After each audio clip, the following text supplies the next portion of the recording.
Assalamualaikum warahmatullahi wabarakatuh. Innal hamdalillah nahmaduhu wa nasta'inuhu wa nastaghfiruh wa na'udzu billahi min shururi anfusina wa min sayyiati a'malina. May yahdihillahu fala mudhillalah wa may yudlil fala hadiyalah.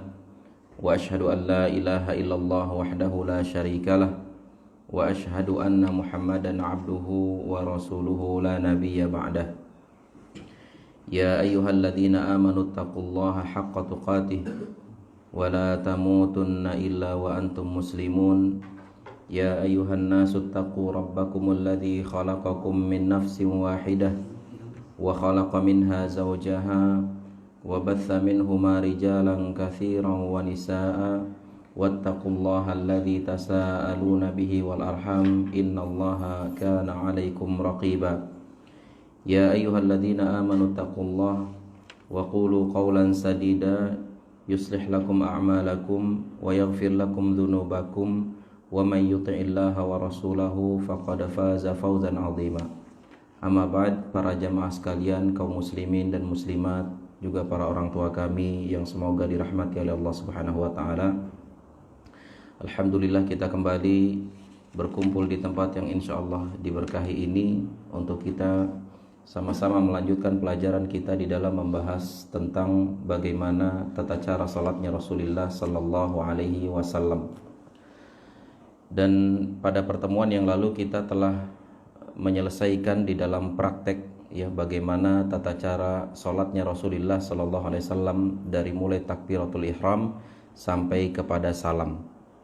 Dan sekarang kita akan lebih masuk ke dalam, kita akan lebih perincikan lagi terkait apa-apa yang sudah kita praktekkan dari tata cara salatnya Rasulullah SAW, agar benar-benar di dalam salat kita itu dilandasi atas dasar ilmu dan benar-benar kita memiliki ruh di dalam kita salatnya. Ya, jadi tidak hanya sekedar melepas kewajiban seperti itu. Ya, sehingga diharapkan ya dengan kita memahami seluk-beluk terkait dengan bagaimana tata cara salatnya Rasulullah SAW, ya diharapkan dengan begitu kita bisa lebih khusyuk dan lebih mudah untuk bisa fokus di dalam kita menjalankan salat sehari-harinya. Para jamaah sekalian rahimakumullah, di kesempatan yang berbahagia ini kita mulai saja ya pembahasan kita dari mulai pembahasan tentang rukun-rukun salat. Ya, ini penting untuk kita bahas ya, karena apa? Seseorang yang tidak tahu akan rukun-rukun salat ini khawatir dia kemudian ketika salat ada salah satu rukun yang ditinggalkan. Dan konsekuensinya kalau ada salah satu rukun yang ditinggalkan di dalam salatnya, maka salatnya tidak sah. Ya, karena rukun ini hukumnya wajib dan resikonya ketika ditinggalkan maka salatnya tidak sah. Maka patut bagi kita untuk mempelajarinya, untuk mengetahuinya ya agar ya tidak sampai terjadi kekeliruan di dalam kita salat. Nah, di sini disebutkan bahwasannya seseorang yang meninggalkan rukun atau salah satu rukun di dalam salat ini dengan cara sengaja, ya sebagaimana tadi kita katakan, dia otomatis salatnya batal. Ya, salatnya batal dan tidak sah ya, dan ini adalah merupakan kesepakatan para ulama. Dan namun kalau seandainya dia meninggalkan salah satu rukun di dalam salat itu karena sebab lupa ya, atau karena sebab dia tidak tahu tentang hukumnya, maka konsekuensinya adalah kalau seandainya dia teringat, maka harus bagi dia ketika itu untuk melakukannya. Ya, misalkan ketika seorang sedang salat Allahu Akbar. Nah, salah satu rukun dalam salat adalah membaca surat Al-Fatihah. Ya. Dia lupa baca surat Al-Fatihah. Ya, sehingga dia baru ingat ketika mau ruku. Ya, ketika mau ruku dia ingat, oh ya tadi saya belum baca Al-Fatihah, pikirannya melayang kemana-mana gitu kan. Maka di saat itu ya berarti masih memungkinkan kita untuk kemudian baca surat Al-Fatihah. Jadi jangan langsung ruku dulu. Ya. Jangan langsung ruku. Walaupun kita ketika itu sudah baca ayat, tahu-tahu baca Al-Ikhlas aja, qul huwallahu ahad, Allahus samad, lam yalid wa lam yulad wa lam yakul lahu kufuwan ahad, teringat, oh iya tadi belum Al-Fatihah. Maka ketika itu langsung baca Al-Fatihah. Ya. Tetapi kalau seandainya tidak memungkinkan ya untuk kemudian kita melakukan apa yang tadi kita lupakan dari rukun, ya, maka rakaat yang kita kelupaan dari melakukan salah satu rukun salat itu dianggap hangus. Ya, sehingga kemudian dia harus mengganti rakaat berikutnya. Nah, ini resikonya. Jadi misalkan di rakaat pertama dia tidak baca Al-Fatihah karena lupa. Ya, baru teringat ketika mau bangkit rakaat kedua misalkan. Ketika dari sujud dia mau berdiri, oh iya tadi di rakaat pertama saya nggak baca Al-Fatihah. Maka rakaat yang pertama tadi dianggap gugur. Dan tidak perlu memutus salatnya, dia tinggal lanjutkan salatnya yang mana rakaat pertamanya dianggap gugur. Ya. Jadi seperti itu, dan ini adalah menunjukkan betapa ya pentingnya pembahasan tentang rukun-rukun salat ini. Kemudian para jamaah sekalian rahimakumullah, ya, dan nanti tentu ketika kemudian kita lupa dan kemudian tadi dianggap gugur rakaat yang sebelumnya karena dia melupakan salah satu rukunnya, maka kemudian dia ganti dan kemudian diakhiri nanti dengan sujud sahwi, ya. Dan insyaallah nanti akan ada pembahasannya terkait dengan bagaimana tata cara sujud sahwi. Dan langsung saja di poin pertama dari rukun-rukun salat adalah takbiratul ihram.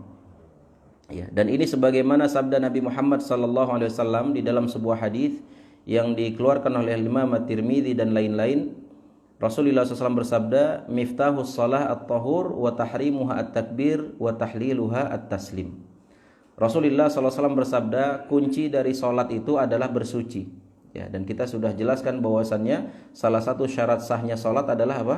Bersuci. Dan dia seperti kunci, ya. Kalau seandainya tanpa kunci ini maka tidak ada salatnya gitu kan. Tanpa bersuci maka tidak dianggap salatnya. Maka dikatakan oleh Rasul miftahus shalah at-tahur, bahwasanya kunci dari salat itu adalah bersuci, wa tahrimuha at-takbir. Ya, tahrimuha at-takbir maksudnya adalah ketika seseorang sudah takbiratul ihram, maka berarti apa-apa yang sebelumnya dibolehkan untuk sementara diharamkan. Ya, dan ini kita juga sudah jelaskan ya, bahwasanya ketika seorang sebelum takbiratul ihram masih boleh ngobrol, masih boleh makan, masih boleh minum, masih boleh tidur gitu ya. Tapi ketika dia mengatakan Allahu Akbar takbiratul ihram, maka semuanya untuk sementara diharamkan. Ya, makanya ini diistilahkan dengan takbiratul ihram, itu takbir yang menyebabkan dia diharamkan untuk melakukan sesuatu yang sebelumnya dibolehkan, diharamkan untuk sementara. Wa tahliluha at-taslim kata Rasul, dan kemudian nanti dihalalkan laginya kapan? Setelah salam. Ya. Nah, berdasarkan hadis ini maka kemudian para ulama menyimpulkan bahwasannya takbiratul ihram itu adalah termasuk rukun di dalam salat. Kalau salat tidak pakai takbiratul ihram maka salatnya tidak sah. Ya. Dan ini juga perhatian bagi mereka yang masbuk. Ya, jangan ketika masbuk langsung ketika dia dapati imam sudah sedang sujud atau sedang ruku, dia langsung glosor saja gitu kan, langsung ruku, langsung sujud gitu. Enggak, harus diawali dengan takbir dulu. Allahu Akbar. Ya, karena ini adalah takbiratul ihramnya. Dia masuk ke dalam salat yang kemudian diharamkan untuk sementara perkara-perkara yang sebelumnya dibolehkan.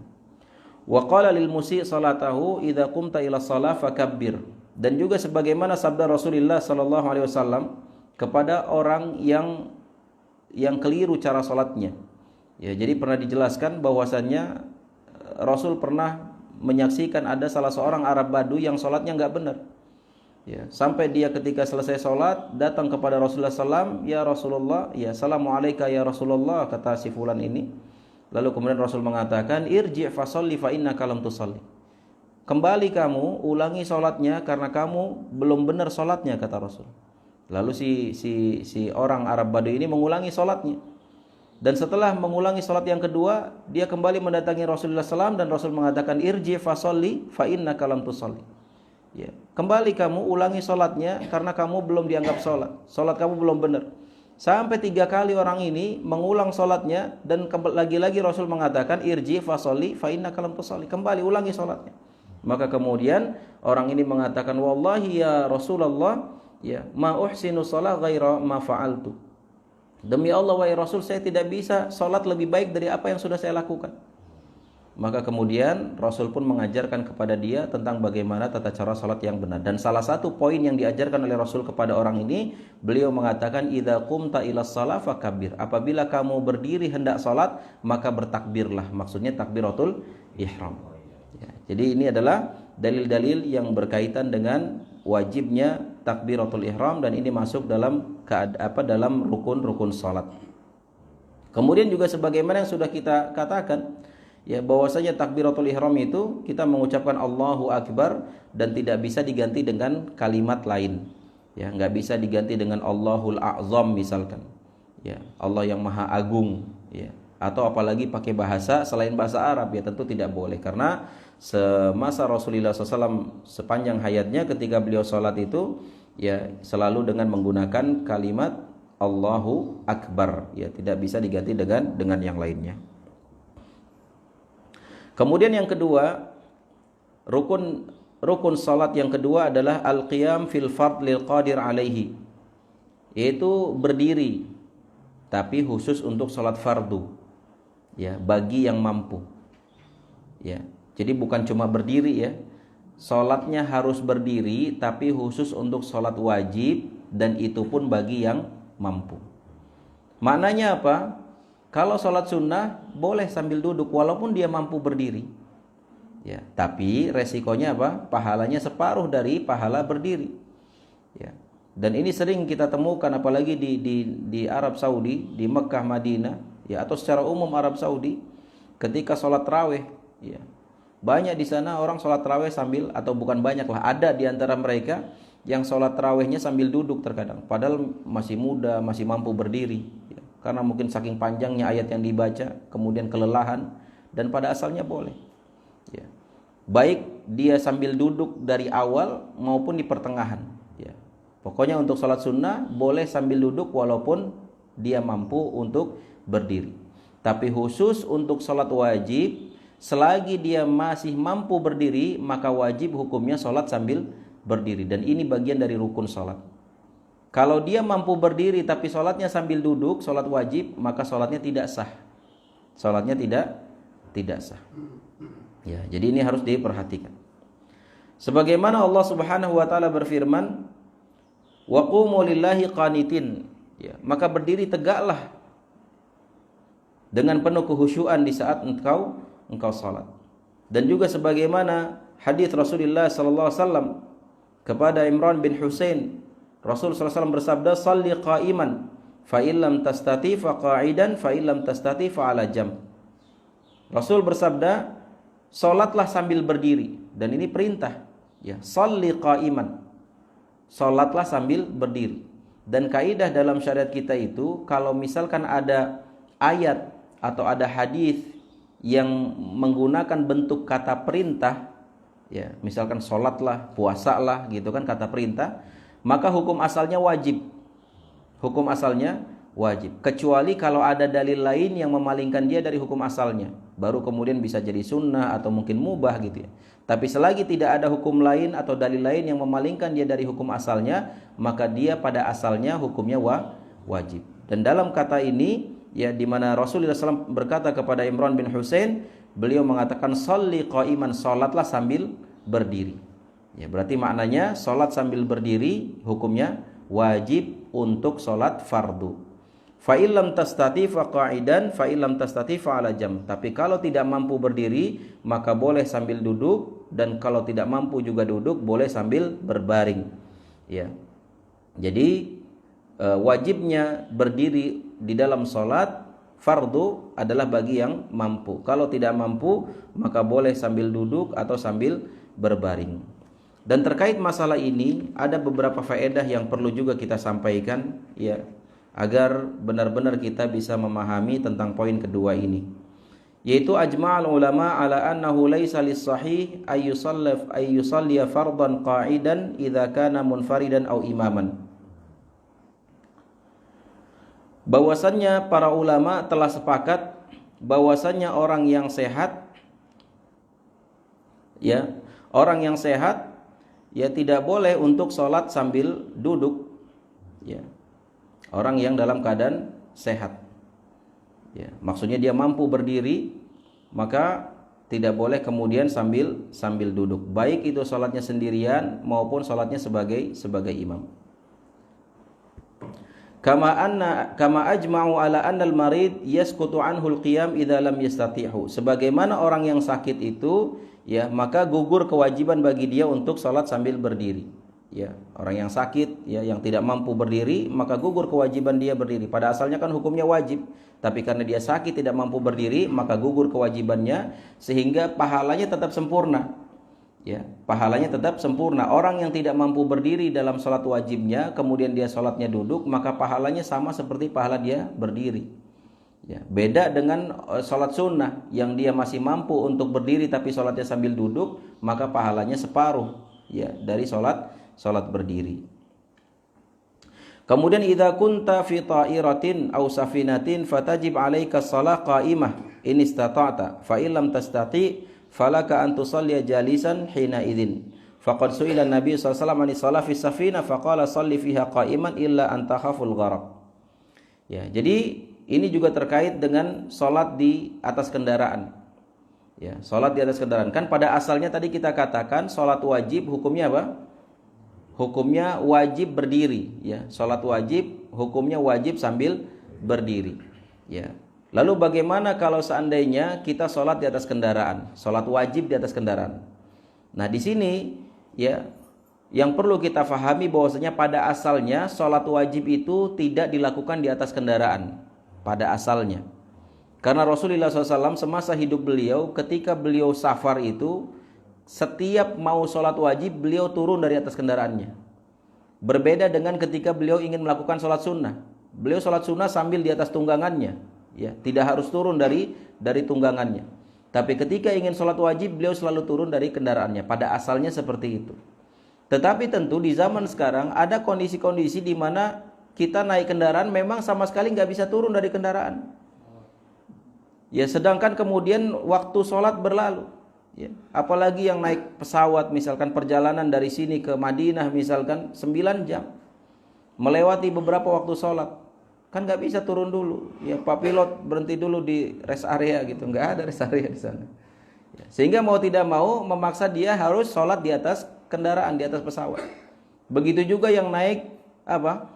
Yang naik kapal misalkan, baik itu kapal penyeberangan, ya, atau mungkin kapal apa? Ya, macam-macam lah gitu. Yang memang jarak tempuhnya jauh lama. Ya, mau tidak mau dia harus sholat di atas kendaraan. Atau mungkin yang naik kereta. Ya, tidak mungkin juga dia berhenti turun dari kereta, sedangkan perjalanannya jauh. Ya. Nah, dalam kondisi kita sholat di atas kendaraan, pada asalnya juga wajib berdiri. Tapi digarisbawahi kalau memungkinkan. Ya, kalau memungkinkan. Tapi kalau seandainya tidak memungkinkan kita untuk sholat sambil berdiri, maka silahkan sambil duduk. Ya. Dan Rasulullah SAW, ya, pernah mengatakan sholli fiha qa'iman. Pernah mengatakan kepada orang yang sholat di atas kapal. Beliau mengatakan sholli fiha qa'iman, sholat sambil berdiri. Ya. Jadi harus diusahakan sambil berdiri dulu. Illa an takhafa al-gharq, kecuali kalau kamu takut tenggelam, maksudnya takut berbahaya dengan dia sambil berdiri, maka silahkan sambil duduk. Nah, kalau kita saksikan secara realitas gitu kan, misalkan naik pesawat, mungkin nggak sambil berdiri sholatnya. Ya. Kalau naik pesawatnya Saudi, ya, SV, ya, biasanya ada musolanya bagian belakang, tapi itu juga sempit sekali, ya. Paling cukup hanya 3 orang, ya. 4 orang tuh udah susah banget itu kan. Ya.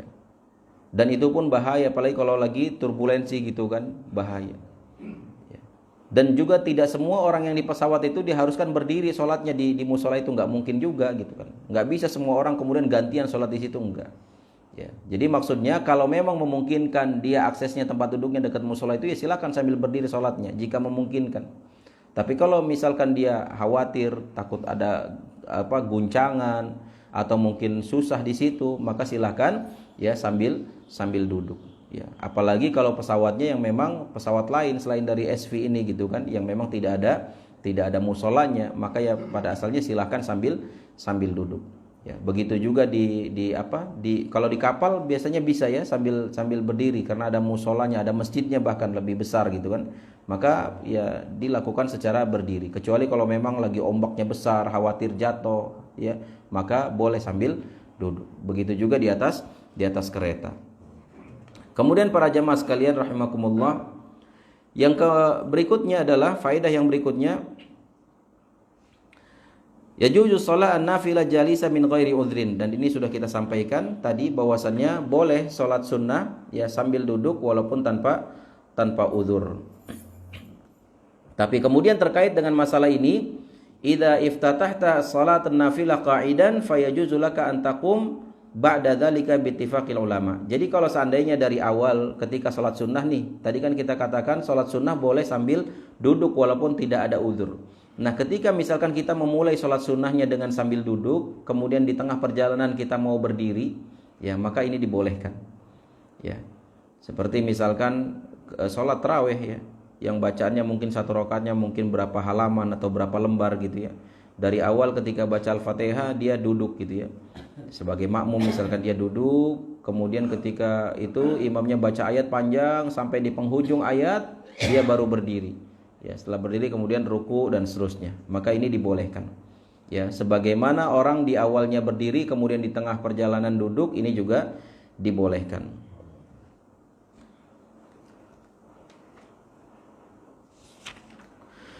Kemudian idza shallaita jalisah fajlis kajulusi tasyahud. Ya. Jadi kalau seandainya kita sholatnya sambil duduk, maka pada asalnya duduknya itu duduk seperti duduk ketika tasyahud, ya, duduk iftirash, ya, ketika tasyahud awal, ya, pada asalnya seperti itu, ya. Tetapi kalau seandainya ada uzur, kaki kita sakit, ya, atau mungkin bagian-bagian tertentu sakit, kalau memang kita duduknya seperti duduk tasyahud itu susah, maka ya boleh secara umum bebas gitu ya, atau sambil pakai kursi gitu ya. Maka ini dibolehkan. Tapi pada asalnya kalau memang misalkan penyakit dia hanya sekedar lemes, dia nggak bisa berdiri, maka dia duduk masih bisa dengan posisi apapun, maka afdolnya adalah dengan posisi seperti dia sedang tasyahud, ya, yaitu duduk iftirash. Atau boleh juga ya posisi duduknya sambil tarabbu', yaitu sambil duduk bersila. Ya, ini juga dibolehkan. Tapi kalau tidak mampu, ya sudah dengan cara apapun, ya sesuai dengan kemampuan kita tentang posisi julusnya atau posisi duduknya. La yajuzu lakal julus madata rijlaika illa li'udhrin. Dan tapi perlu diperhatikan ketika sholat mau duduk itu tidak boleh sholatnya sambil selonjoran. Ya. Jadi menjulurkan kakinya itu ke arah kiblat gitu kan. Ya. Jadi kalaupun dia sholat duduk jangan sambil selonjoran kecuali udzur. Kecuali kalau memang Ustadz ini nggak bisa nekuk kakinya gitu kan, sakit kalau nekuk atau bakalan keluar darah misalkan, maka ya itu udzur, boleh silakan. Tapi kalau nggak ada udzur pada asalnya, ya duduknya itu ketika sholat tidak boleh sambil selonjoran. Ya, tapi posisi yang afdal adalah ya seperti posisi duduk tasyahud atau sambil bersila. Kemudian para jamaah sekalian rahimakumullah, berikutnya adalah qiraatul Fatihah fi kulli rakaah. Rukun yang ketiga adalah membaca surat Al-Fatihah di setiap rakaat. Ya, membaca surat Al-Fatihah di setiap rakaat ini adalah rukun yang ketiga, ya. Dan jangan sampai terlewatkan ini surat Al-Fatihah. Sebagaimana Rasulullah SAW bersabda di dalam sebuah hadis yang sahih, ya, dikeluarkan oleh Imam Bukhari dan juga Imam Muslim dan lain-lain. Rasul mengatakan, la salata liman lam yaqra bi Fatihatil kitab.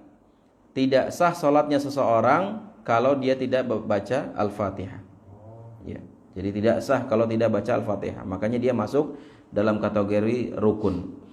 Namun kemudian malam yastati hifdzul Fatihah, faqad qala Nabi sallallahu alaihi wasallam liman lam yastati hifdzuha, qul subhanallah walhamdulillah wala ilaha illallah Allahu akbar wala haula wala quwata illa billah. Lakin hadza liman kanat ajizah tamaman an hifdziha badama istafragha wus'aha fil hifzi aw kana a'jamiyah wa nahwu dzalik.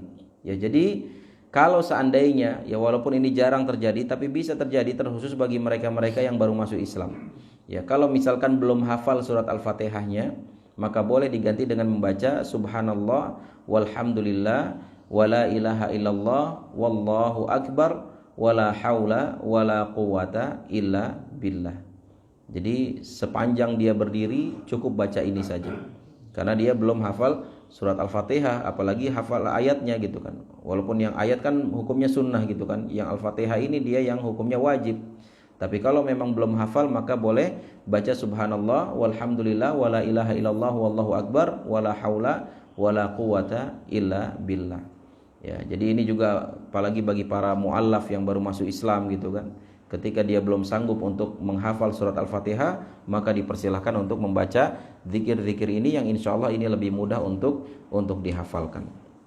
Ya, dan kemudian adapun terkait masalah Al-Fatihah, ya, apakah dibarengi dengan bacaan Bismillah dan lain sebagainya, ini sudah kita jelaskan ya, jadi tidak perlu diulang lagi. Dan juga terkait misalkan kita sebagai makmum, apakah kita juga baca Al-Fatihah atau tidak, ya, baik di sholat jahriyah maupun di sholat sirriyah, maka ini juga sudah kita jelaskan ya. Jadi insya Allah sudah bisa difahami semuanya. Sehingga kemudian kita masuk kepada rukun keempat dan kelima, yaitu ruku dan tumakninah fihi. Yaitu ruku, ya, perbuatan ruku, kemudian tumakninah di dalam rukunya. Tumakninah itu maksudnya apa? Tidak tergesa-gesa. Ya, dengan tenang dia ruku, ya. Ruku sampai kemudian tulang belulangnya ini, tulang rusuknya semua pada posisinya gitu ya. Ini dimaksud dengan tumakninah. Jadi enggak ada tuh istilah misalkan jengkelit kayak ayam lagi matok makanan gitu kan. Maka ini tidak tumakninah. Tumakninah ini termasuk rukun di dalam sholat. Kalau dia tergesa-gesa, apalagi ada orang sholat tarawih 23 rakaat hanya 5 menit 10 menit selesai, ini gimana? Enggak ada tumakninahnya, tidak sah sholatnya. Ya, maka di sini disebutkan ruku termasuk rukun dan sekaligus tumakninah di dalam ruku. Ya, ini juga termasuk rukunnya. Allah Subhanahu wa taala berfirman, "Ya ayyuhalladzina amanu ruk'u wasjudu." Itu Allah berfirman, "Hai orang-orang yang beriman, rukuklah kalian dan juga sujudlah kalian." Dan juga sebagaimana hadis Rasulullah SAW ya kepada orang Arab Badui tadi yang salatnya keliru. Ya, salah satu nasihat Rasul kepada dia adalah tsummarka hatta tatma'inna rakian. Kemudian ruku kamu sampai benar-benar tumakninah di dalam rukunya. Kemudian para jamaah sekalian rahimakumullah, poin ke-6 dan ke-7 dari rukun-rukun salat adalah al-i'tidal ba'da ruku wa tumakninah fihi, yaitu i'tidal, ya, bangkit dari ruku, ya, perbuatan berdirinya ini. Ya, sami Allahu liman hamida, perbuatan berdirinya ini namanya i'tidal. Dan itu adalah termasuk rukun dan termasuk tumakninah ketika berdiri. Jadi harus tegak berdiri dulu. Sami Allahu liman hamidah, tegak berdiri dulu. Jangan belum tegak berdiri udah langsung Allahu Akbar gitu kan. Ya. Jadi diperhatikan dari poin tumakninahnya ini, karena ini sangat penting sekali. Rasulullah SAW bersabda, la tujzi salatun la yuqimur rajul fiha sulbahu fi ruku'i was sujud. Tidak sah salatnya seseorang, ya, ketika dia salatnya itu tidak menjadikan tulang-tulang itu lurus gitu, maksudnya kembali ke asalnya, baik ketika ruku maupun ketika sujud. Ya, maksudnya ini adalah makna dari tumakninah. Kemudian yang ke-8 dan ke-9, rukun yang ke-8 dan ke-9 juga adalah sujud dan tumakninah. Ya, sujud dan tumakninah. Jadi intinya ketika ruku, i'tidal, sujud itu semua harus dibarengi dengan tumakninah dan itu adalah rukun. Dan bahkan al-julus baina sajadataini wa tumakninah fi, dan kemudian juga duduk di antara dua sujud dan juga tumakninah. Ya, jadi ruku, i'tidal, sujud dan kemudian duduk di antara dua sujud yang semuanya harus dibarengi dengan tumakninah. Dan kemudian yang ke-12 at-tasyahud al-akhir wal julus fihi, yaitu tasyahud akhir, ya, ini juga termasuk rukun, ya, tasyahud akhir dan kemudian duduk di dalamnya. Ya, maksudnya duduk tasyahud akhir, ya. Ini adalah termasuk rukun. Kemudian fa'an Ibnu Abbas qala kunna idza shallaina khalfan nabi sallallahu alaihi wasallam qulna assalamu ala Jibril wa Mikail assalamu ala fulan wa fulan faltafata ilaina Rasulullah sallallahu alaihi wasallam faqala innallaha huwas salam. Fa idza shalla ahadukum falyaqul at-tahiyatu lillah was-salawatu wat-thayyibat assalamu alayka ayyuhan nabiyyu wa rahmatullahi wa barakatuh assalamu alayna wa ala ibadillahis salihin fa innakum idza qultumuha asabat kullu 'abdin salihin fis samai wal ard asyhadu an la ilaha illallah wa asyhadu anna muhammadan 'abduhu wa rasuluh. Ya, jadi Di dalam tasyahud akhir ini, ya ini yang kita sebutkan tadi, bahwasanya dia termasuk rukun, ya duduk tasyahud akhir dan kemudian juga membaca tasyahud. Nah, diceritakan oleh Abdullah bin Mas'ud radhiyallahu anhu, ya bahwasannya dulu kami itu salat di belakang Rasul. Dan kami ketika tasyahud itu, kata Abdullah bin Mas'ud, biasa membaca Assalamu ala Jibril wa Mikail. Ya, semoga keselamatan bagi Jibril dan Mikail. Ya, dan juga kepada fulan dan fulan dan fulan, disebutkan satu-satu orangnya. Ya. Tapi kemudian Rasulullah SAW mengatakan innallaha huwas salam. Allah lah yang maha pemberi keselamatan. Maka kemudian beliau mengatakan fa idza shalla ahadukum, apabila salah seorang di antara kalian salat, falyaqul, dan Rasul mengajarkan tentang bacaan tahiyat. Ya, dengan bacaan at-tahiyatu lillah was-salawatu wat-thayyibat, assalamu alayka ayyuhan nabiy wa rahmatullahi wa barakatuh, assalamu alayna wa ala ibadillahi as-salihin. Jadi ini adalah bacaan tahiyat yang diajarkan oleh Rasulullah sallallahu alaihi wasallam, dan ini adalah bacaan tahiyat yang paling sahih yang dikeluarkan oleh Imam Bukhari dan juga Imam Muslim. Wa hadhihi asahhu siyaghi tasyahud, dan seperti yang kita katakan tadi, bacaan tasyahud ini adalah bacaan yang paling sahih.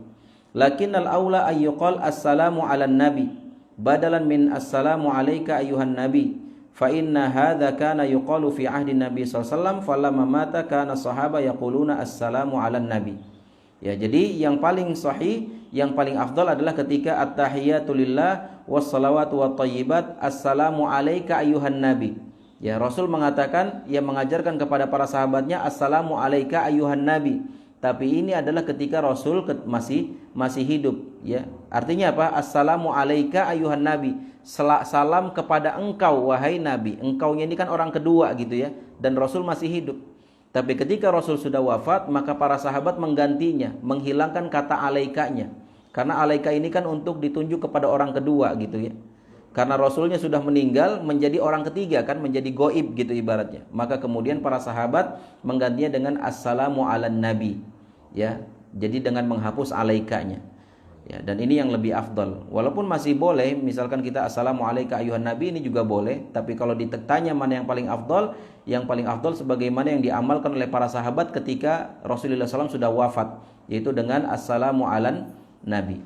Ya, assalamu alan nabi. Dan Rasul mengatakan, ya, alaikum bisunnati wa sunnatil khulafai rasyidin al-mahdiin. Ya, wajib bagi kalian berpegang teguh kepada sunnahku, kata Rasul, dan juga berpegang teguh kepada sunnahnya para sahabat. Ya, jadi apa yang dilakukan oleh para sahabat juga merupakan sebagai dalil yang boleh kemudian kita amalkan. Ya. Kemudian para jamaah sekalian yang dirahmati oleh Allah Subhanahu wa taala, berikutnya yang ke-13, ya, sebelum terakhir dari rukun-rukun salat adalah as-salam, yaitu mengucapkan salam. Ya, mengucapkan salam dengan mengatakan assalamualaikum warahmatullah. Dan kemarin sudah kita praktekkan bagaimana caranya, di mana ketika dia nengok itu bagian pipinya harus tampak kalau dilihat dari belakang. Ya, jadi nggak hanya sekedar nengok sedikit gini, tapi harus begini. Ya, jadi pipinya kalau dilihat dari belakang kelihatan. Ya, dan ini perbuatan salam ini, ya, ini adalah termasuk rukun di dalam salat. Dan di sini juga dijelaskan aqallu ma yajzi fit taslim, ya, minimal ketika kita mengucapkan salam itu boleh dengan assalamu alaikum. Assalamu alaikum. Ini minimal itu boleh. Ya, enggak boleh assalam enggak, ini masih kurang. Ya, jadi minimalnya adalah assalamu alaikum. Akmal wa afdal alfazut taslim, dan yang lebih sempurna dan juga lebih afdal adalah mengatakan assalamu alaikum warahmatullah. Ya, ke kanan, ya, assalamualaikum warahmatullah, ya, assalamualaikum warahmatullah. Dan ini adalah yang paling afdal. Amma ziyadat barakatuhu fit taslim fa dhahir annaha la tathbut ala nabi sallallahu alaihi wasallam. Adapun dengan penambahan wa barakatuh, ini tidak dilakukan oleh Rasul. Ya, makanya dikatakan yang paling afdal ketika salam dalam salat adalah assalamualaikum warahmatullah. Assalamualaikum warahmatullah, tidak ditambah dengan wa barakatuh. Ya, enggak dikatakan assalamualaikum warahmatullahi wabarakatuh, assalamualaikum warahmatullahi wabarakatuh. Kata wa barakatuhnya, ya, tidak disebutkan oleh Rasulullah SAW ketika beliau salam. Maksudnya salam dalam sholat, ya. Ya, beda nanti kalau salam di luar sholat. Kalau salam di luar sholat afdol dengan wa barakatuhnya. Ya, tapi kalau dalam salat maksimalnya adalah sampai assalamualaikum warahmatullah. Nah, kemudian rukun yang ke-14 dan ini adalah yang terakhir, yaitu tartibul arkan as-sabiqah, yaitu tertib. Tertib itu maksudnya apa? Berurutan. Dari mulai takbiratul ihram, kemudian baca Al-Fatihah, ruku, kemudian i'tidal, kemudian sujud dan seterusnya, ya semuanya harus runut ya. Enggak boleh misalkan yang poin ke-13 dimajukan ke poin 1 misalkan, enggak boleh. Jadi harus secara runut ya. Ini juga masuk dalam kategori rukun di dalam salat. Jadi ini dia para jamaah sekalian rahimakumullah tentang rukun-rukun di dalam salat ya, yang kurang lebih totalnya ada 14. Jadi tinggal kita perhatikan saja poin-poin ini, jangan sampai ketika kita salat itu ada yang terlewatkan. Ya, kalau sampai terlewatkan karena tidak sengaja, tentu insyaallah jangan sampai disengaja ya. Kecuali kalau memang kita nggak tahu ya, dan alhamdulillah kita sudah pelajari ini, maka hati-hati jangan sampai ada yang tertinggal. Kecuali kalau karena lupa. Kalau memang ternyata lupa, maka tadi kaidahnya ya, kalau misalkan masih memungkinkan untuk dikejar, dilakukan ketika itu, maka lakukan. Tapi kalau seandainya tidak memungkinkan untuk dilakukan di saat itu, maka rakaat yang dia kelupaan rukunnya itu dianggap tidak sah, dianggap gugur, sehingga kemudian misalkan dia mau sholat maghrib, rakaat pertamanya dia lupa baca Al-Fatihah. Sholat maghrib berapa rakaat? 3 rakaat. Dan dia lupa di rakaat pertama, maka rakaat pertamanya dianggap gugur. Jadi dia sholatnya 4 rakaat jadinya, tapi pada hakikatnya 3 rakaat karena yang satunya dianggap gugur. Ya, dan kemudian nanti baru ditutup dengan sujud sahwi. Ya, ditutup dengan sujud sahwi. Berikutnya para jamaah sekalian rahimakumullah, kita bahas satu poin lah, ini masih ini sedikit ya, minta waktu sedikit. Yaitu tentang wajibatus shalah. Ya, tadi kita sudah jelaskan tentang rukun dalam salat. Sekarang tentang wajibnya salat. Apa bedanya? Sama-sama wajib. Yang rukun hukumnya wajib, yang wajib salat juga hukumnya wajib. Nah, cuma di dalam hal ini beda konsekuensinya. Kalau yang rukun kita tinggalkan dengan sengaja, ya, dan yang wajib juga kita tinggalkan dengan sengaja, maka menyebabkan sholatnya tidak sah. Tapi nanti berbeda ketika dia meninggalkannya karena tidak sengaja atau karena lupa. Ya, kalau misalkan yang rukun ini menyebabkan rakaat yang dia tidak melakukan rukun ini dianggap gugur, kalau yang wajib tidak sampai dianggap gugur. Ya, cukup kemudian nanti ditutup dengan sujud sahwi saja. Itu bedanya. Ya. Dan apa saja yang termasuk wajib? Ya, yang pertama adalah doaul istiftah. Doa iftitah. Ya, jadi istiftah boleh atau iftitah boleh. Ya, sama artinya. Doa istiftah atau doa iftitah. Dan memang ini menjadi perselisihan di antara para ulama. Ya, di antara ulama ada yang mengatakan ini doa istiftah ini hukumnya sunnah. Dan sedangkan penulis kitab Sahih Fiqh Sunnah ya, ini merojihkan pendapat ulama yang mengatakan bahwasanya dia hukumnya wajib. Ya. Dan ini kita bacakan hadis Rasulullah SAW. Di dalam hadis ketika Rasul memberikan nasihat, memberikan arahan kepada orang yang sholatnya tidak benar tadi ya, itu orang-orang Arab Badu yang sholatnya tidak benar. Maka kemudian Rasulullah SAW mengatakan, innahu la tatimmu salatun li ahadin minan nasi hatta yatawadda fa yada'ul wudu, yakni mawadhi'uhu, thumma yukabbir wa yahmadillah jalla wa azza wa yuthni alaihi wa yaqra' ma tayassara minal Qur'an. Fa idza fa'ala dzalika faqad tammat as-shalah. Ya. Wa qawluhu fadhahir qawluhu wa yahmadullah jalla wa azza wa yuthni alaihi annahu du'aul istiftah. Ya, fayukhad minhu wujub mutlaq alhamdu wa thana ba'da takbiratul ihram. Ya, jadi di dalam hadis terkait Rasulullah SAW memberikan arahan kepada orang yang salah salatnya itu, ya, maka kemudian Rasul menjelaskan kepada dia, innahu la tatimmu shalah, bahwasanya salat seseorang itu tidak sempurna ya sampai dia berwudu, kemudian bertakbir, kemudian dia memuji Allah Subhanahu wa taala. Dan kata memuji Allah Subhanahu wa taala ini disimpulkan oleh para ulama maksudnya adalah doa iftitah. Ya, yang di dalamnya isinya adalah pujian-pujian Allah atau kepada Allah Subhanahu wa taala. Wala yusra du'aul istiftah fi salatil janazah. Ya, tetapi doa istiftah ini tidak disyariatkan pada salat jenazah. Ya, makanya ketika salat jenazah ada 4 kali takbir misalkan, maka takbir yang pertama langsung baca Al-Fatihah. Tidak ada diawali dengan doa iftitah atau doa istiftah. Kemudian wa yustathna kadzalika min wujubil istiftah al-ma'mum fi salatil jahr, dan kemudian juga dikecualikan ya, walaupun ini Syekh Abu Malik hafizahullah taala ya, penulis kitab Sahih Fikih Sunnah merojikan pendapat yang mengatakan wajib doa iftitah ketika salat, namun kemudian beliau mengatakan dikecualikan dari kewajiban baca doa iftitah ini adalah bagi makmum dalam salat jahar.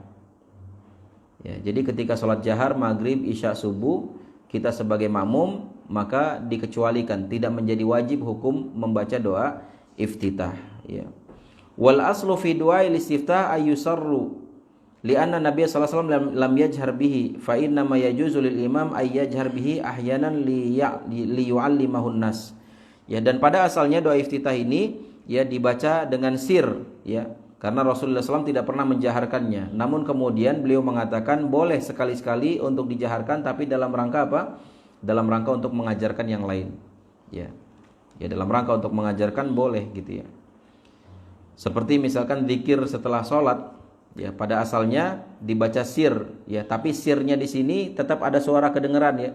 Karena dalam hadisnya itu adalah sebagian sahabat mengetahui bahwasannya Rasul dan para sahabat sudah selesai sholat itu ketika terdengar gemuruh zikirnya gitu kan. Jadi ada suara gemuruhnya, tapi bukan keras-keras seperti yang dilakukan oleh sebagian saudara-saudara kita.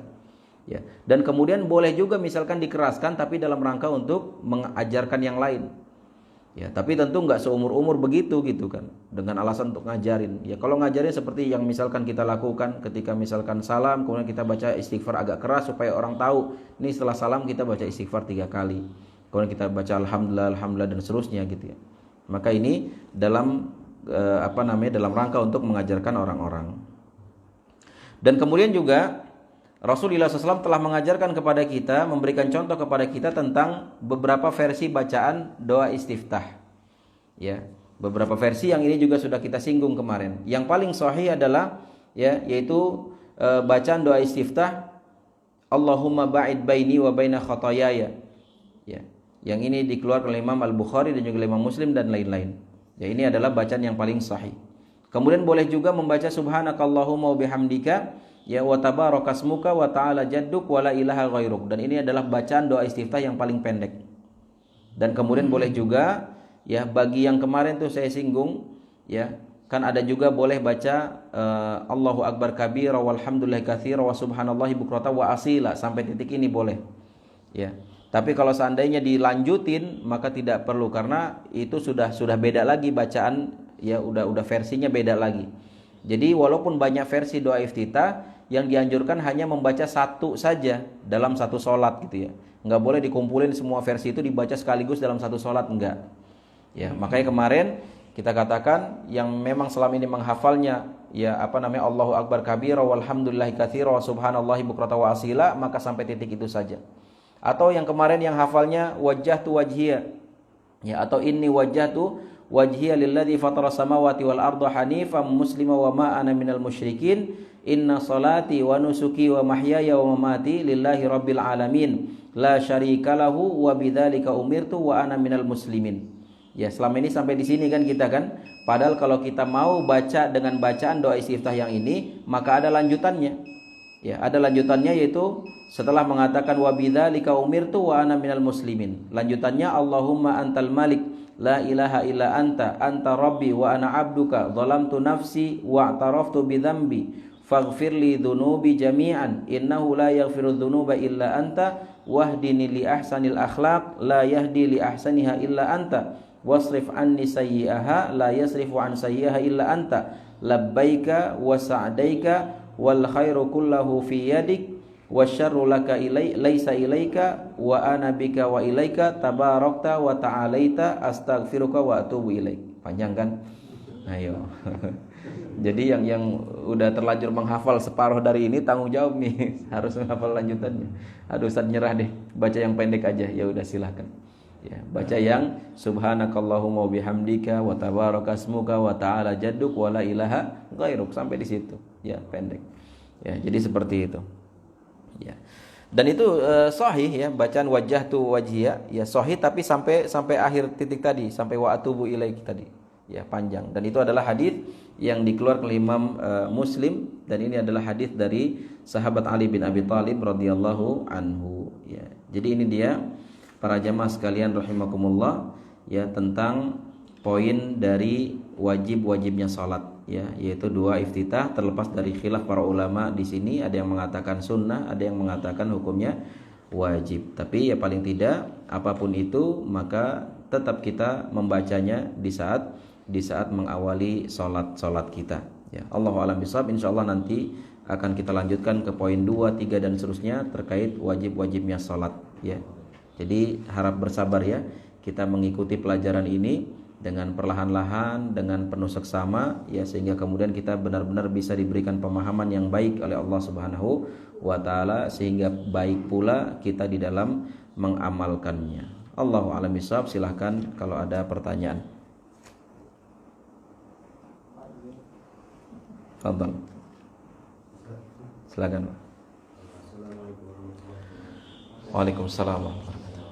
Jadi kan kalau misalnya tadi yang ada kalau yang rukun sholat itu kan kalau misalnya kita kelupaan, kalau misalnya kita diulang tidak ulang, bukan rakaatnya kan itu. Kalau misalnya kondisi kita sebagai imam, maksudnya itu ada makmum di belakang, gitu. Jadi kita kelupaan sampai kita udah rukun. Jadi kan harus, berarti kan kita harus mengulang satu rakaat lagi. Iya. Makmumnya gimana? Ya harus ngikut. Nah, ini pentingnya kita memahami tata cara sholat baik bagi imam maupun bagi makmum. Ya kalau nggak paham repot. Ya. Ini pentingnya al-ilmu qabla al-qauli wal amal. Ya.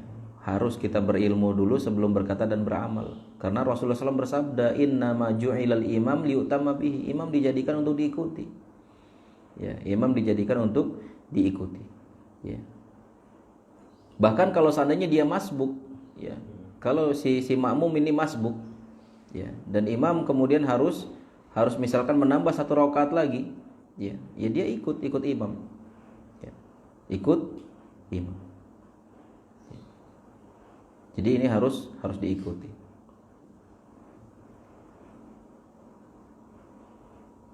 Ya kira-kira seperti itu. Apalagi yang harus saya jelaskan? Kalau misalnya kondisi kita lupanya itu misalnya contohnya kan Al-Fatihah tadi. Iya. Kondisinya lupanya itu udah selesai sholat gitu. Udah selesai sholat, tadi kayak rakaat pertama baca Al-Fatihah enggak ya gitu. Itu gimana? Iya, kalau memang kita yakin bahwasanya saya ingat betul bahwasanya tadi saya tidak baca Al-Fatihah, maka diulang sholatnya. Karena dianggap tidak sah.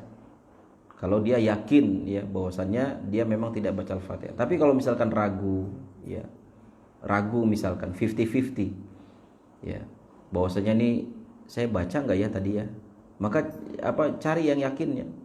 Ya, kalau misalkan yakin saya belum baca Al-Fatihah, maka ikuti yang yakinnya itu, berarti dianggap dia belum baca Al-Fatihah. Tapi kalau ragu sama sekali, enggak bisa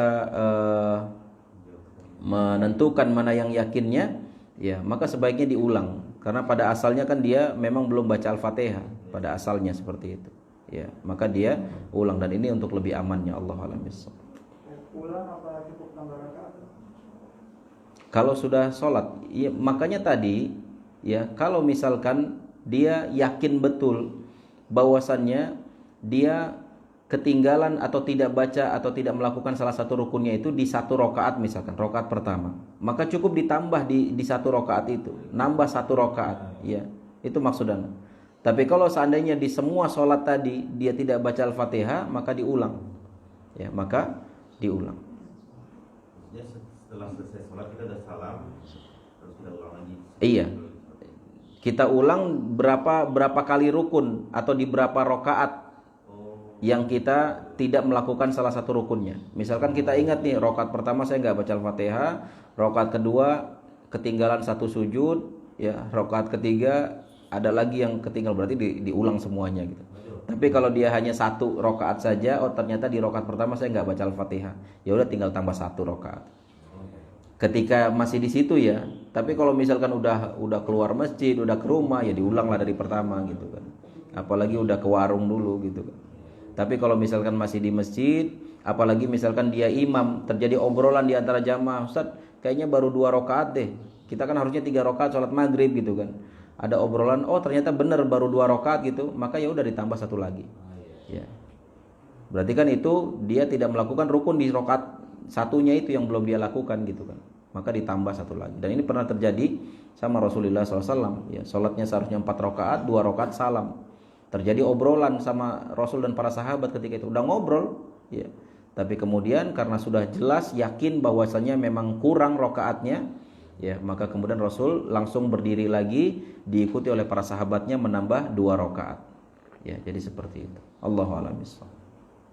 Silakan, Pak. Kalau untuk kasus seperti itu kan, misalnya ada jemaah yang sudah jalan keluar gitu, perlu dipanggil-panggil apa? Ya, kalau memungkinkan panggil. Tapi kalau nggak memungkinkan ya sudah. Ya. Insya Allah mudah-mudahan dimaklumi lah gitu kan. Karena ini kan kesalahan imam kan. Kesalahan imam. Jadi imam yang diharuskan untuk mengulangnya. Walaupun ya memang makmumnya juga harus mengikuti. Tapi kalau seandainya sudah keluar mau gimana lagi? Kalau memang masih bisa dijangkau, masih bisa dipanggil ya dipanggil. Tapi kalau misalkan udah keluar, udah kemana ya nggak perlu juga gitu. Di SMS, di WA, di telepon suruh balik lagi. Ya, tapi insya Allah lah yang gini-gini mudah-mudahan nggak sampai kejadian lah gitu. Ya, ini ya mungkin sholatnya nggak khusyuk kali gitu, mikir kemana-mana, masih galau. Allahu a'lam. Ada lagi yang lain? Masya Allah. Sweet dulu. Tentang masuk. Iya.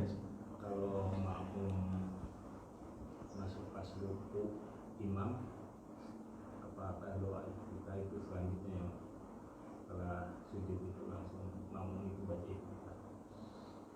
Iya, doa iftitah nggak perlu lagi dibaca.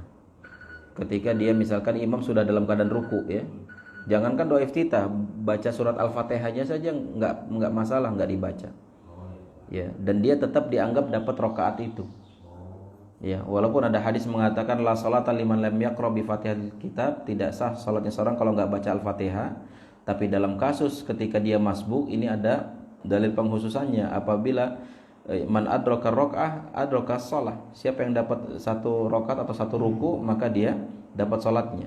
Jadi misalkan dia dapat imam lagi ruku Allahu Akbar dan dia masuk tuh ikut ruku juga bersama imam, maka dia dapat satu rakaat itu sama imam. Ya. Tapi nggak baca Al-Fatihah nggak apa-apa karena memang itu dibenarkan oleh Rasulullah SAW. Sebagaimana yang pernah dilakukan oleh sahabat Abu Bakar. Ya, Abu Bakar radhiyallahu an, ya beliau sempat masbuk terlambat. Ketika Rasul sedang ruku, Abu Bakar lari-lari dari belakang lari-lari supaya pengen dapat rukunya bersama Rasul gitu. Nah, sampai kemudian lari-lari ikut masuk ruku bersama Rasul dan selesai sholat, Rasul nanya siapa tadi yang lari-lari? Abu Bakar. Tapi kalau Rasul mengatakan jangan diulangi ya. Maksudnya jangan diulangi adalah lari-larinya ini. Apa yang kamu dapatkan silakan ya. Apa yang kurang ya sudah ditambah gitu. Karena dengan lari-lari gitu kan jadi ngos-ngosan, jadi nggak bisa khusyuk nanti sholatnya gitu kan. Jadi nggak masalah walaupun ketinggalan rakaatnya nggak masalah lah. Walaupun harus nambah satu rakaat lagi nggak masalah. Yang penting jangan sampai ngos-ngosan kan gitu. Nah jadi seperti itu. Dan kemudian tapi Rasul menganggap bahwasanya ya membenarkan bahwasanya dia dapat rakaat itu gitu kan. Walaupun tidak baca Al-Fatihah kan begitu. Kan konsekuensinya nggak baca Al-Fatihah langsung ikut ruku gitu kan. Ya jadi seperti itu. Allahu a'lam bishawab. Yang tentang doa iftitah itu kan salah satu wajib itu ya. Iya. Di ruku di rakaat Iya. selanjutnya itu tetap nggak usah. Enggak, dia wajib hanya di rakaat pertama. Namanya juga doa iftitah. Iftitah kan artinya doa pembuka. Jadi setelah takbiratul ihram di rakaat pertama itu, maka kemudian kita baca doa iftitah, baru kemudian Al-Fatihah. Dan itu khusus untuk di rakaat pertama saja. Rakaat kedua, ketiga dan seterusnya tidak ada doa iftitah lagi. Allahu a'lam. Silakan, Pak. Waalaikumsalam. Melanjutkan tentang masbuk Ustaz. Jika kita masbuk ada beberapa orang jamaah udah imam udah terakhir paling baik kita ikutan masuk, atau nanti nunggu nolek yang orang itu, atau kita bikin jamaah baru sampai selesai imam yang selesai sholat. Iya. Ya Allahu a'lam bishawab, yang saya fahami sebaiknya dia ikut sama imam yang pertama. Ya, karena walau bagaimanapun di suatu masjid itu imam yang pertama itu lebih afdal daripada imam-imam berikutnya. Jamaah pertama maksudnya, jamaah yang pertama itu lebih afdal daripada jamaah kedua, ketiga, keempat dan seterusnya. Ya, sehingga di dalam hal ini apalagi imam ya masih ada waktu, misalkan walaupun dia masih duduk tasyahud, sedang duduk tasyahud atau sedang sujud terakhirnya, maka kita langsung aja ikut gabung sama imam itu, ikut jamaah di situ. Enggak perlu kemudian kita ya menunggu sampai salam kemudian kita bikin jamaah baru. Ya. Jadi lebih afdal seperti itu yang saya pahami, Allahu a'lam bishawab.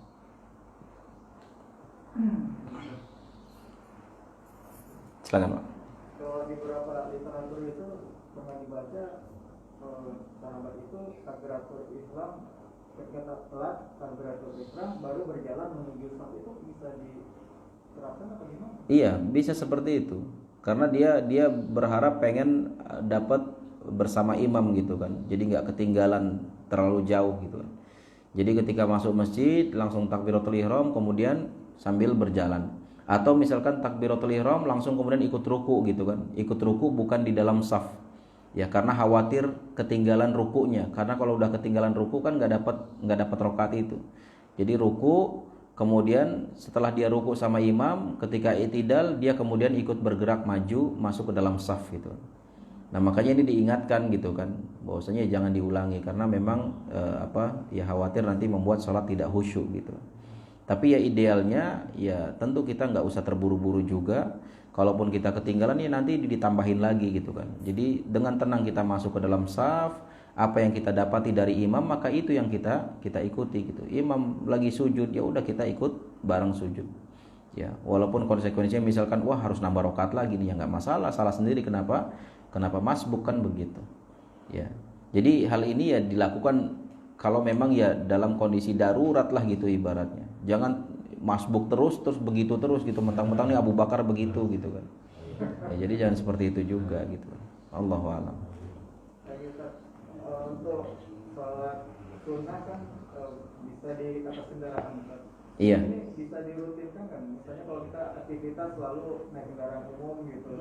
Iya. Tapi kita sholat duhanya di atas itu saja. Iya boleh. Iya malahan itu kebiasaan Rasulullah SAW. Iya, maksudnya Rasul ketika safar selalu sholat sunnah, ya selalu melakukan sholat sunnah, tapi tidak turun dari kendaraannya, di atas kendaraan. Dan sholat sunnahnya kan bebas apa saja. Ya bahkan sholat sunnah mutlak juga nggak masalah gitu. Yang penting judulnya sholat sunnah. Ya, jadi nggak apa-apa. Ya, cuma jangan sambil naik motor, sambil nyetir motor gimana sholat?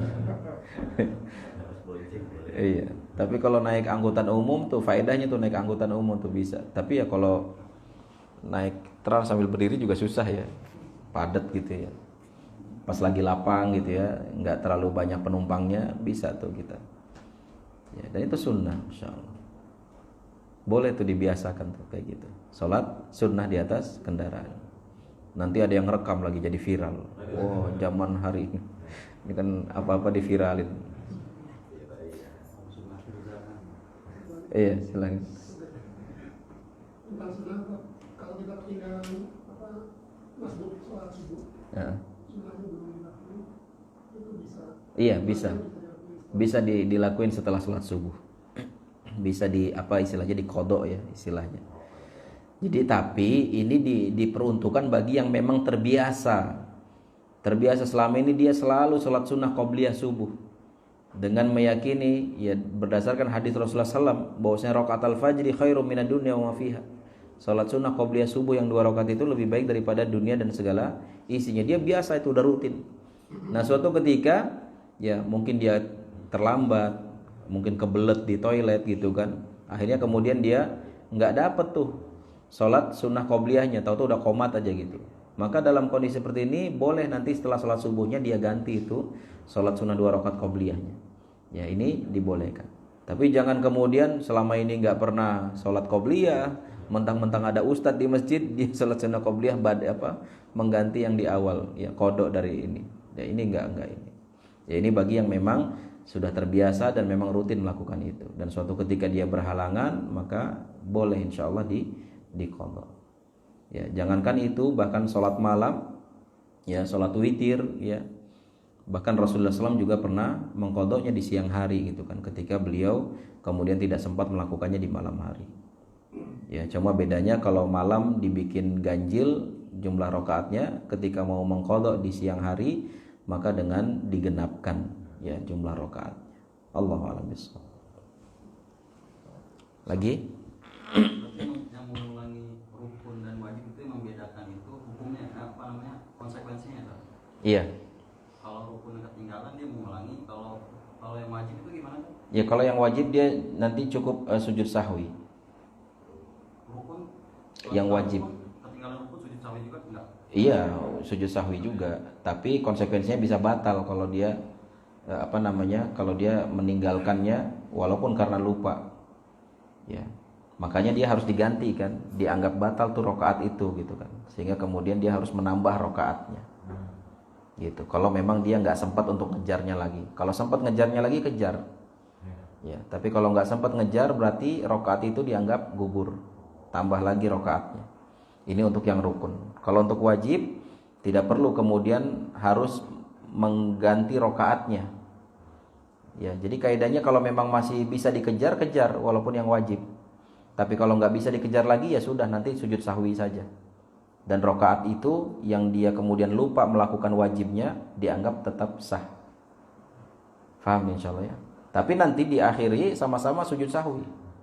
Ya. Ketika kita kemudian menambah rakaatnya karena meninggalkan salah satu rukun tadi, diakhiri dengan sujud sahwi. Dan juga yang wajib ketika kita ada kelupaan, ya dia juga nanti sujud sahwi tanpa harus kemudian mengganti rakaat itu. Paham ya? Silakan. Terkait niat ini masuknya kemana? Niat apa nih? Sholat. Masuknya ke ini syarat sahnya sholat. Ya, masuk ke syarat sahnya sholat. Itu kalau prakteknya tadi itu berarti tahiyat sholat yang 2 tahiyat awalnya itu kalau terlupakan berarti itu wajib berarti tidak perlu diulang. Gimana? Yang sholat yang 2 tahiyat dua tahiyat. Iya 2 tahiyat. Tahiyat awalnya kalau terlupakan itu masuknya wajib sholat. Kan? Masuknya wajib sholat itu. Berarti nggak usah diulang rakaatnya. Nggak usah diulang rakaatnya, cukup nanti sujud sahwi. Beda kalau kalau tasyahud akhir. Ya, kalau tasyahud akhir maka dia harus diulang. Kalau memang kelupaan, harus nambah rakaatnya dan kemudian sujud sahwi. Tapi kalau tasyahud awal ini masuk dalam wajib sholat, yang dia cukup sujud sahwi saja kalau memang tidak mungkin atau tidak mungkin untuk dikejar lagi gitu. Kalau misalkan masih bisa dikejar ya udah lakukan gitu. Tapi kalau nggak mungkin terkejar lagi, maka kemudian cukup dia sujud sahwi. Jadi kalau udah terlanjur berdiri terus Kalau udah iya itu dia maksud kita. Kalau misalnya udah terlanjur berdiri, seharusnya dia tasyahud awal nih. Seharusnya tasyahud awal. Tapi dia lupa. Dia langsung berdiri. Ketika dia berdiri, dia ingat, oh iya belum tasyahud akhir. Langsung duduk. Berarti kan masih bisa dikejar tuh. Ya. Tapi kalau seandainya pas dia berdiri dia udah baca Al-Fatihah. Ya. Nah, ini udah nggak bisa ngejar lagi ke situ, nggak bisa balik lagi karena dia udah baca Al-Fatihah. Ya. Maka sudah, lanjut aja. Lanjut ke rakaat berikutnya dan nanti ditutup dengan sujud sahwi. Ya. Dan rakaat itunya tetap dianggap sah. Paham ya? ukuran tumakninah itu berapa ya? Kadang kita sering dalam pergerakan itu sudah mulai membaca ya, itu gimana ya? Iya, tumakninah itu intinya dia nggak tergesa-gesa lah, bahasa sederhana kita tuh, nggak tergesa-gesa. Ya, jadi jangan kayak ayam lagi matokin beras gitu kan, tok tok tok, cengkelat-cengkelit gitu kan. Itu tumakninah tenang gitu. Ya, bacaannya tidak terburu-buru, yang nggak terlalu lambat juga gitu kan. Jangan dianggap bahwasanya tumakninah itu harus lelet, lambat, enggak. Ya, paling tidak nih istilahnya sendi-sendi kita tuh benar-benar pada posisinya gitu kan. Jadi ketika ruku ya benar-benar posisi seperti itu gitu. Jangan belum sampai begini udah bangkit lagi gitu kan. Ini enggak tumakninah. Tapi biarkan dia sendi-sendinya pada posisinya ya sejenak, kemudian baru diri lagi sejenak, kemudian tumakninah. Ya ini sebagai gambaran bahwasanya tumakninah itu ya tidak terburu-buru gitu. Tidak terburu-buru. Jadi tadi dalam bergerak orang udah mulai baca itu kadang-kadang kan Allah Subhanahu padahal belum. Iya nggak boleh lah. Iya itu termasuk nggak tumakninah. Jadi biar kan bacanya kan ketika ruku gitu kan. Ini lagi konteksnya ruku gitu kan. Bacaan zikir ruku itu kan dibaca ketika ruku. Lah ini gimana orang belum sempurna ruku terus tahu udah baca subhana rabbiyal azimi misalkan. Ya ini nggak benar. Oh ya udah. Pokoknya lihatlah contoh tidak tumakninah, lihat deh di YouTube tuh yang sholat tarawih cuma berapa menit itu. Al-Fatihahnya satu nafas, tahu wala dolin aja gitu. Nggak sah. Jelas nggak sah, nggak tumakninah. Nggak sah. Saya pernah juga pergi daerah sampai kemudian sini. Jadi sholatnya gitu-gitu. Iya. Karena saya ulang lagi. Nah, di daerah kebun jalur ini lah, bisa terus berjalan. Iya. Iya nggak sah sholatnya. Nggak sah ya. Iya. Karena itu ustaznya itu kan hafal Al-Quran katanya. Insyaallah. Iya. Itu yang sholatnya lama tuh karena belum hafal bacaannya itu. Masih amatir. Astagfirullah. Jadi saya tanya kan itu Pak Kiainya, iya kata muridnya kan. Ya banyak cabang ada di Cengkareng. Iya. Kalau misalnya kita ketemu di kondisi jemaah itu, kita setelah sholat jemaah ya kita tahu nih sholatnya nggak sah, kita ulang lagi aja. Ulang lagi. Silakan. Terkait perbedaan sholat laki-laki dengan perempuan itu gimana?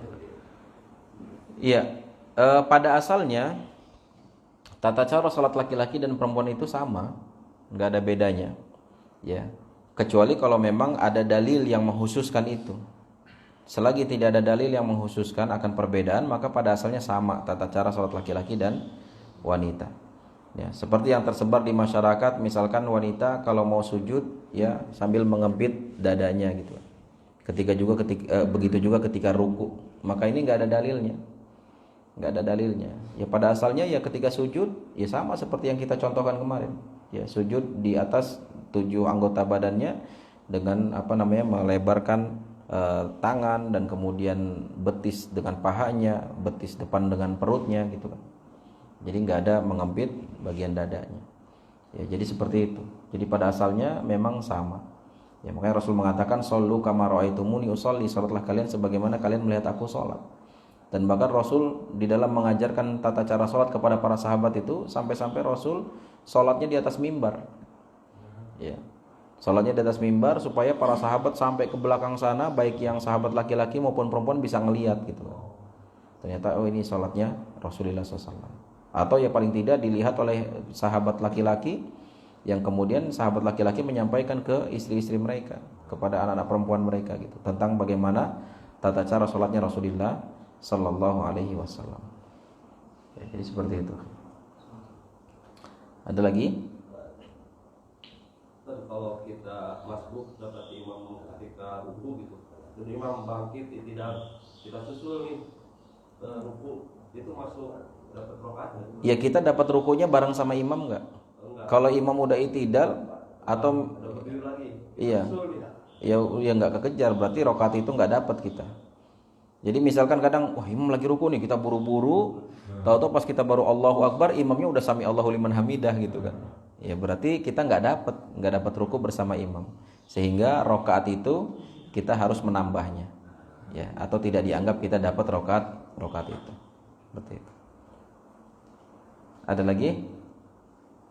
Silakan Pak. Saya mau melanjutkan tadi yang masuk di akhir sujud ya, atau udah saat akhir itu. Itu ada beberapa yang saya pernah dengar meyakini bahwa yang namanya sholat jamaah itu harus paling nggak minimal dapat 1 rakaat. Iya. Karena ada beberapa teman juga yang memutuskan akhirnya untuk membuat jamaah baru gitu. Iya, ada pendapat seperti itu, tetapi paling tidak dengan kita ikut di jamaah yang pertama, kita dapat keutamaan yang lebih besar daripada jamaah yang kedua. Kita dapat pahala sholat berjamaah tuh. Ya, walaupun kita tidak dapat 1 rakaat. Walaupun dia menjelang salam, kita masuk tuh di jamaah yang pertama, kita dapat keutamaan sholat berjamaah dan keutamaan sholat berjamaah dengan jamaah yang pertama di masjid itu.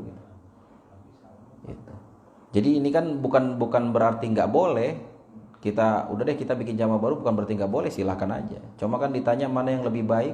Allahu alam, yang saya pahami ya yang lebih baik kita tetap ikut dengan jamaah yang pertama tadi. Ya, karena ada keutamaan di jamaah yang pertama itu. Ya, maksudnya keutamanya lebih besar daripada jamaah kedua, ketiga dan seterusnya. Jadi seperti itu, Pak. Allahu a'lam bishawab. Ada lagi?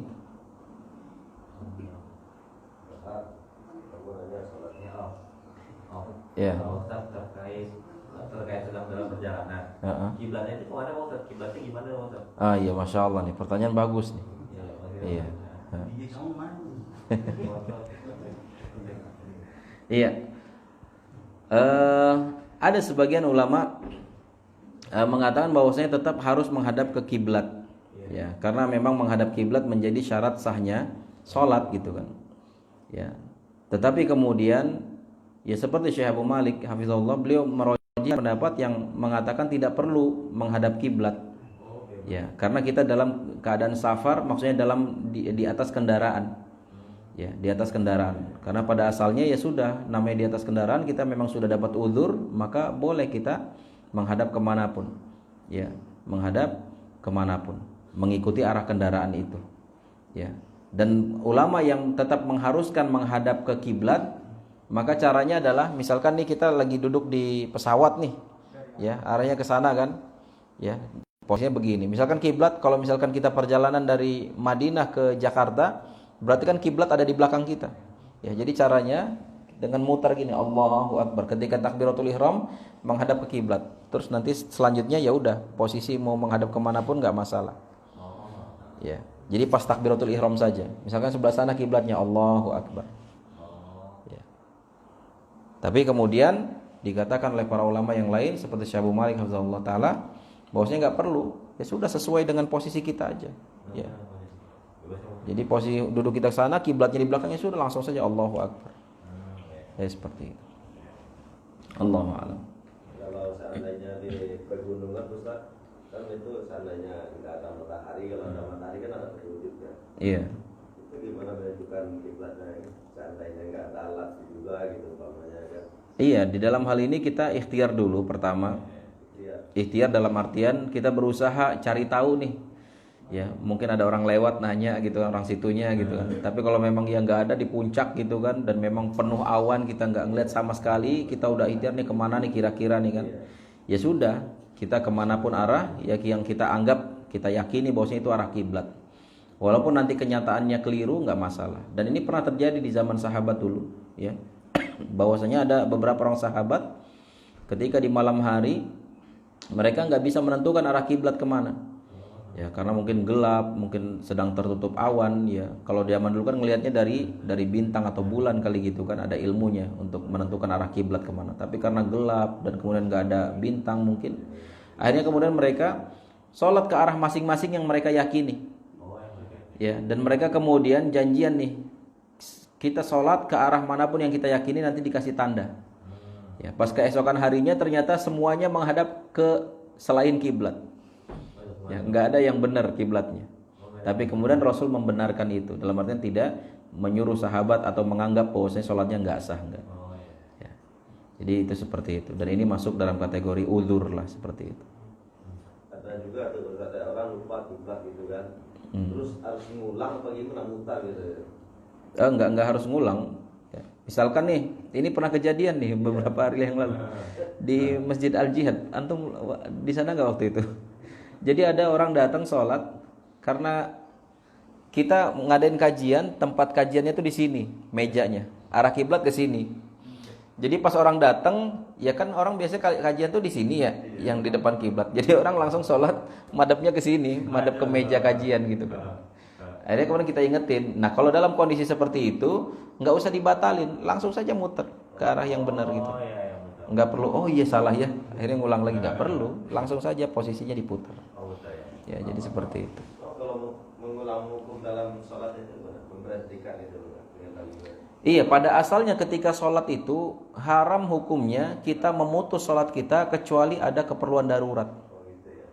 Ya, nggak boleh kita semena-mena membatalkan sholat kecuali kalau memang ada kondisi darurat yang mengharuskan kita batal. Contoh apa? Kebelet. Ya, kebelet nih. Kita lagi sholat, ya Allah kebelet banget nih, kayaknya ditahan nggak bisa nih. Gitu. Ya udah silakan batalkan. Ya, silakan batalkan. Adapun kalau ada keperluan-keperluan yang lain yang tidak darurat ya maka pada asalnya nggak boleh kita membatalkan sholatnya. Ya, jadi seperti itu. Hah? Gempa? Iya, gempa batalin sholat. Batalkan sholatnya. Terkadang kita kan kesannya wah ini dia saking ininya gitu kan. Enggak dibatalin. Ada juga gitu kan. Iya. Masa dalam sholat kabur ada yang begitu. Iya, nggak bisa begitu. Nggak bisa gitu. Ini kan sama kayak orang lagi sholat misalkan gatel gitu kan. Terus ditahan nggak digaruk. Ya digaruk lah, gatel digaruk. Ya. Apalagi ini gempa atau kebakaran atau ada apa gitu kan.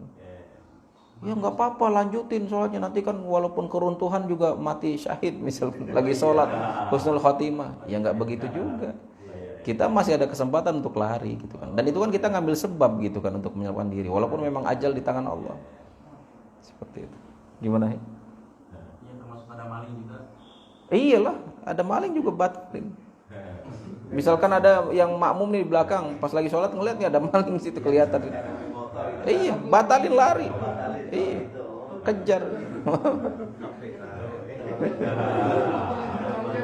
Jangan dibiarin aja tuh lagi sholat. Pengalaman Pak. Tapi saya pernah tuh, saya lagi sholat. Jadi hilang motor kan tadi. Yang pertama tuh oke lah. Yang keduanya kan dia sistemnya di sini saya masih ingat. Jadi kalau itu barang tuh pasti maling motor. Jadi yang kedua itu motor saya hilang itu kan barang itu nah ini maling motor itu. Tapi sholatnya lanjut. Ini saya yakin benar. Oh iya. Insyaallah. Dia barang kan yang satu boncengan kan. Yang pas kali di start gitu kalau dari atas itu kan dimatiin. Iya. Pas mau jalan hidup keduanya saya curiga gitu. Iya. Karena di sholat maghrib gitu. Masya Allah. Itu berarti saking khusyuknya. Ya sama ini seperti yang dilakukan oleh sahabat Rasulullah SAW. Yang ketika itu beliau diperintahkan untuk menjaga perbatasan kan. Di saat malam hari dia pakai untuk sholat malam, musuh mengintai, ya dipanah, ya dipanah satu kali panah nancep di perutnya. Dia tetap lanjutin sholatnya. Panah kedua nancep lagi. Dia lanjutin sholatnya. Panah ketiga, aduh kayaknya sakit juga nih gitu. Dia langsung tumbang gitu kan. Ya, ini saking khusyuknya gitu kan. Kalau kita kan nggak perlu dipanah dulu gitu kan. Dicolek aja udah hilang khusyuknya gitu. Ya jadi pada asalnya seperti itu ya. Boleh dibatalkan dalam kondisi-kondisi darurat ya. Seperti itu. Allahu a'lam bishawab. Ada lagi? Silakan. Terkait sholat Ustaz. Misalnya kalau saya lagi saya pernah lagi ruku, tuh saya batuk-batuk tuh nggak kebaca Ustaz, itu gimana kan apa Ustaz? Enggak apa-apa. Bacaan ruku iya, bacaan ruku sunnah insyaallah bacaan ruku. Sunnah. Iya. Jadi iya apalagi sambil batuk-batuk. Oh gitu kan. Batuk Pak Haji. Nggak ada dibaca subhanallahil azim Ustaz gitu. Iya, ya sudah diselesain dulu batuknya baru zikir. Sholat kamu itu kemarin kan ketiduran katanya Bapak Ustaz. Oh iya, Ustaz, kalau ketiduran itu gimana tuh Ustaz? Iya, tidurnya nyenyak enggak? Nggak tahu. Kalau tidurnya nyenyak batal. Batal wudunya juga. Kalau di jamak itu gimana Ustaz sholatnya Ustaz? Dijambak. Di jamak. Oh, dijamak. Dia ketiduran gitu katanya. Tapi dia sudah sholat asar, pohonnya ketiduran gitu. Ah iya. Oh. Ya, ada dari saya kan. Oh gitu. Ya udah langsung diganti. Ya bukan dijamak, ya tapi diganti gitu istilahnya di badal. Iya. Udah boleh orang lain. Jadi ketika bangunnya jam berapa? Kan kelewat nih zuhurnya. Lupa. Bangunnya misalkan pas waktu asar misalkan. Ya udah sholat zuhur dulu baru asar. Dia Oh, ingat iya. setelah sholat asar berjamaah di masjid baru ingat. Saya sholat asar dulu Pak Ustaz. Oh ya udah nggak apa-apa. Nggak apa-apa. Nggak apa-apa. Berarti pokoknya pada zuhur aja ya. Iya. Iya. Alhamdulillah boleh. Udah selesai masalah ya. Happy lagi ya. Pak Komar, ada mau nanya masalah tentang anaknya gitu? Udah. Dah, masih ada? Masih ada ya? Iya, cukup ya. Mudah-mudahan apa yang disampaikan bisa bermanfaat. Jangan lupa diamalkan ya. Barakallahu fikum. Kita tutup dengan doa kafaratul majlis. Subhanakallahumma wa bihamdika asyhadu an la ilaha illa anta astaghfiruka wa atubu ilaik. Assalamualaikum warahmatullahi wabarakatuh. Waalaikumsalam warahmatullahi wabarakatuh.